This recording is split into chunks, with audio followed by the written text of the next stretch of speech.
C'est finalement possible, on pourrait voir Bruno Guimaraes débarquer du côté du Paris Saint-Germain cet hiver. Salut à tous les gars, c'est Asia. Aujourd'hui, on se retrouve pour une nouvelle vidéo Actu PSG, Actu Mercato Paris Saint-Germain, parce que oui, on en a un petit peu parlé hier dans une vidéo dédiée, Bruno Guimaraes au PSG, où j'ai abordé le cas un petit peu de Bruno Guimaraes sur les possibles rumeurs, transferts qui l'emmèneraient du côté du PSG, de ce que j'en pense aussi. Et bah il y a eu des nouvelles infos et des infos plutôt positives, là où hier c'était plutôt négatif. Et là où hier je vous expliquais que, bon en vrai n'hésitez pas à aller voir la vidéo, mais grosso modo je vous expliquais que ça allait être très compliqué parce que lors de cet hiver, lors de ce mercato hivernal, le PSG ne pouvait pas dépenser une si grosse somme, et même vis-à-vis de la clause de Newcastle et tout, ça allait être compliqué à aller chercher. Mais il y a eu des nouvelles actus, on a eu des nouvelles infos, des nouvelles précisions, et finalement ça pourrait se faire dès cet hiver, donc on va en parler dans cette vidéo. On va aussi voir d'autres trucs autour de l'actu du PSG, comme d'habitude vous connaissez, donc n'hésitez pas à liker, commenter, partager et vous abonner, ça fait toujours plaisir et ça aide énormément pour le développement de la chaîne. Allez, on y va, c'est parti, commençons gentiment du coup par Bruno Guimaraes. Le PSG veut Bruno Guimaraes dès cet hiver, affirme cette fois Marcelo Belchler, donc je me rappelais plus du tout de son nom, mais apparemment c'est lui qui avait annoncé Neymar au PSG dans les premiers, et au final ça s'était fait. Donc est-ce que c'est un gros coup de chance, ou est-ce que vraiment c'est un gars qui est très bien informé sur les joueurs brésiliens? Je ne sais pas, je vous laisse faire votre propre avis, mais en tout cas ça reste une source quand même plutôt fiable dans la plupart du temps. Le Brésilien dispose d'une clause libératoire de 116 millions qui peut être payée en 3 fois, et c'est ça le truc important. Donc sur le montant de la clause, par contre, moi il y a un truc que je comprends pas, c'est les gars, accordez vos violons. Je sais pas, moi au début on a dit 115, après j'ai vu 118, là c'est 116.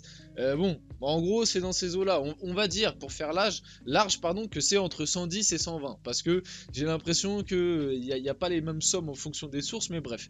Donc bon, payable en 3 fois. C'est ça le truc qui est important du côté du PSG, parce qu'on le verra juste après. L'enveloppe mercato du PSG pour cet hiver, du coup, avec l'arrivée des deux Brésiliens, du coup Moscardo et Beraldo, qui sont tous les deux de 20 millions, il reste 60 millions pour le PSG pour cet hiver, 60 millions. Donc, si jamais il est réel que cette clause libératoire de Bruno Guimaraes peut être payée en 3 fois, cela voudrait dire que finalement Bruno Guimaraes pour le mercato hivernal reviendrait à grosso modo 38-39 millions, ce qui du coup rentre complètement dans l'enveloppe du PSG, et il restera même une vingtaine de millions pour que le PSG aille sur un petit défenseur ou possiblement un prêt, etc. Voilà, ou alors un joueur libre, ou je sais pas. Bref, après il te reste encore des fonds quoi pour pouvoir te positionner sur d'autres trucs. Donc c'est très intéressant. Et si cette clause libératoire effectivement est payable en 3 fois, va falloir foncer. Là va falloir foncer. Donc la vente pourrait être intéressante pour Newcastle, qui fait face à des problèmes avec le fair play financier. Je dois avouer que j'étais pas du tout au courant de ces infos. On les a pas trop vu passer, le fait que Newcastle était avait des problèmes avec le fair play financier. Donc bon, la négociation dépendra du joueur, parce que oui, c'est vrai que c'est quand même important de le rappeler. Donc même si la clause libératoire est payable en 3 fois et que le PSG du coup décide de payer cette clause, déjà je crois que il y a un petit imbroglio là-dessus, parce que de base une clause libératoire, t'es pas obligé de demander l'accord du club. Tu payes la clause et le club n'a rien à dire. Si tu payes la clause, le club ne peut rien faire, et du coup le joueur entre guillemets est obligé de partir. Enfin, si le joueur a donné son accord bien évidemment avec le club auparavant, ça se passe pas comme ça sinon. Mais là où cette clause payable en 3 fois a une petite douille, je crois, si j'ai bien compris, c'est que malgré tout il faut que Newcastle accepte. C'est pas une clause où en gros tu casses la clause et le joueur part. C'est une clause où tu proposes de la payer en 3 fois, le montant de la clause, et Newcastle est dans son droit de refuser. Si je me trompe pas, c'est quelque chose comme ça.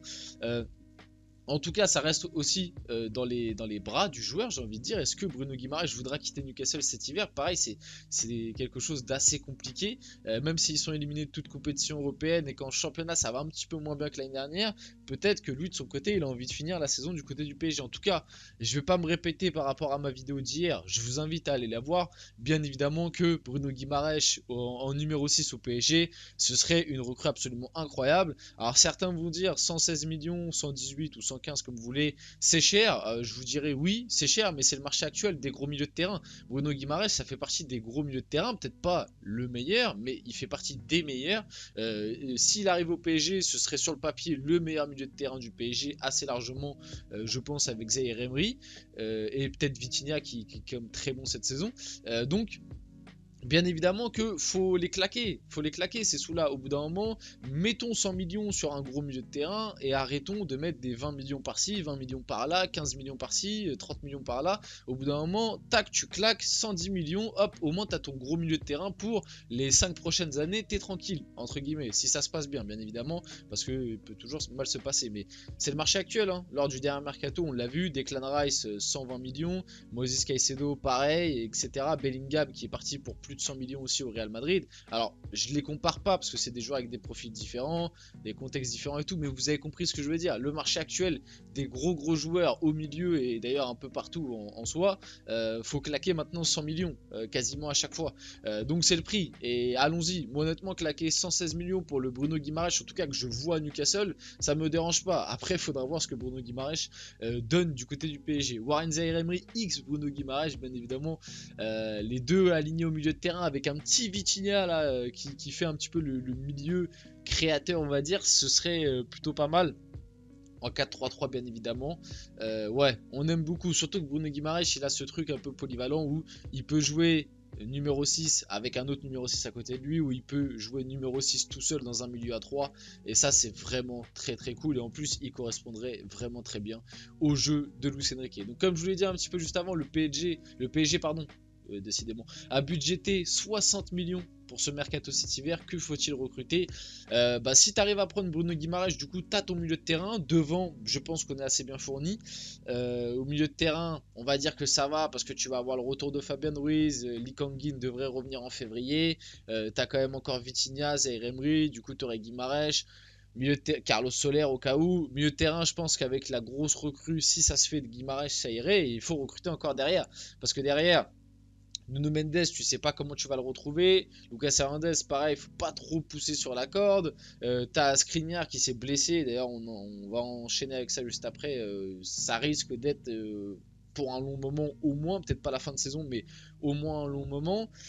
Donc voilà, c'est inquiétant. Donc derrière, il va falloir recruter un voire deux joueurs. Moi, je pense dans l'idéal, si vraiment tout se passe parfaitement, on a 60 millions.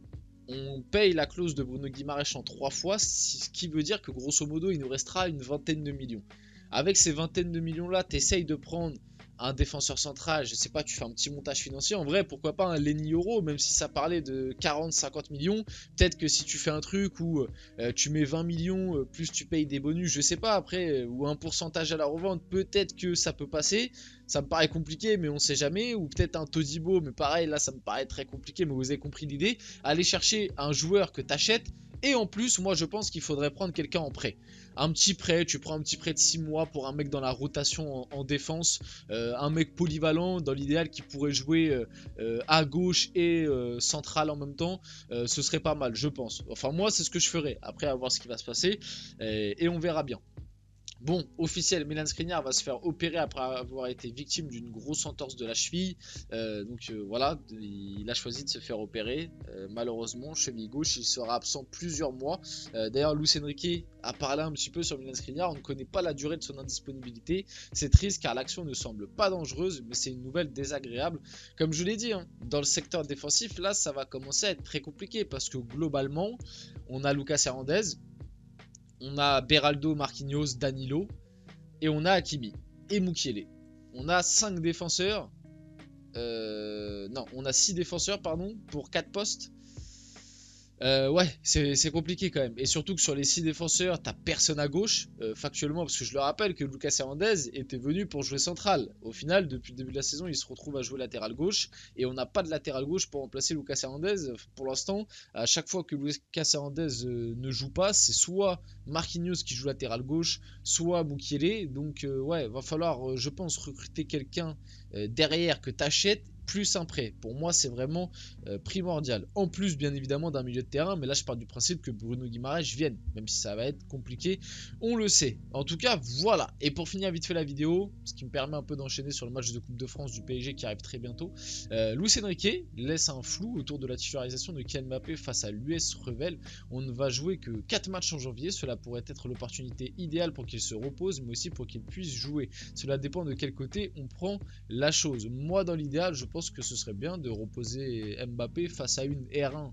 Honnêtement, je pense que même en faisant tourner, voilà, tu peux mettre un Gonzalo Ramos, tu peux mettre un Kolo Muani, tu peux mettre, je sais pas, Barcola, voilà, t'as du monde quand même. Tu peux, je pense, reposer Mbappé, Dembélé, Zaïre Emery. J'espère que tu vas me reposer Zaïre Emery face à une R1 quand même, parce que Zaïre Emery, il a beaucoup enchaîné, il revient de blessure, je le rappelle.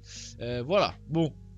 On verra ce qui va se passer. En tout cas, c'était Asia. J'espère que la vidéo vous a plu. Si c'est le cas, n'hésitez pas à la liker, à commenter, à partager et à vous abonner. Et on se retrouve très rapidement pour une prochaine vidéo.